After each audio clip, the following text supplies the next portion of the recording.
కానీ ఈ నెల 31వ తేదీన అనంతపురం నడిబొడ్డున డాక్టర్ బాబా సాహెబ్ అంబేద్కర్ గారి భవనం నందు మాదిగల ఆత్మీయ సమ్మేళన మహాసభ నిర్వహించడం జరుగుతుంది.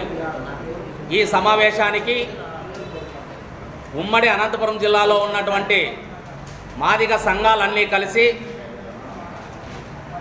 వివిధ పార్టీల్లో ఉన్నటువంటి రాజకీయ నాయకులు, వివిధ సంఘాలు, మేధావులు, విద్యార్థులు, కవులు, కళాకారులు, కార్మికులు, కర్షకులు అందరితో సహా ఈ సమ్మేళనాన్ని విజయవంతం చేయాలని ఈరోజు పిలుపునివ్వడం జరుగుతుంది.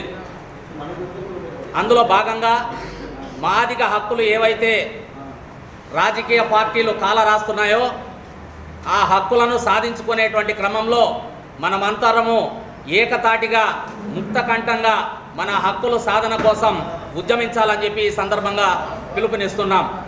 అట్లాగే విద్య, ఉద్యోగ, రాజకీయ, సంక్షేమ రంగాలలో మనకు రావాల్సినటువంటి వాటాకు గండి కొడుతున్నటువంటి ప్రభుత్వాలకు బుద్ధి చెప్పేటువంటి పరిస్థితుల్లో మనమందరం కూడా సంఘటితం కావాలని చెప్పి ఈ సభా వేదిక ద్వారా పిలుపునిస్తున్నాం.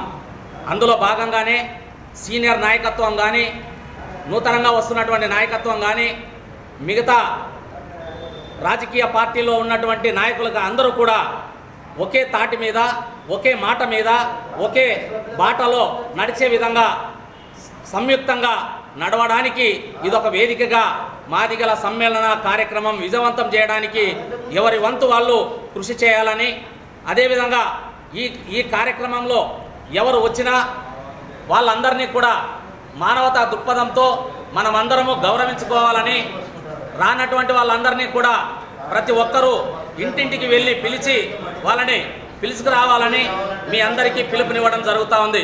ఇక్కడ ఉన్నటువంటి అనేక సంఘాలు వివిధ రూపాలలో వాళ్ళకు శక్తికొచ్చి వాళ్ళు కార్యక్రమాలు నిర్వహిస్తున్న సమస్యల పట్ల, సమస్యల పరిష్కారం పట్ల, రాజకీయ ఒత్తిళ్లకు లొంగుకోకుండా రాజకీయ నాయకులు చేస్తున్నటువంటి విధి విధానాలను ఎండగట్టడానికి మనం అందరం కూడా ఐక్యం కావాలని చెప్పి ఈ సందర్భంగా పిలుపునిస్తున్నాం. జై మాదిగ, జై మహాజన్. Thank you.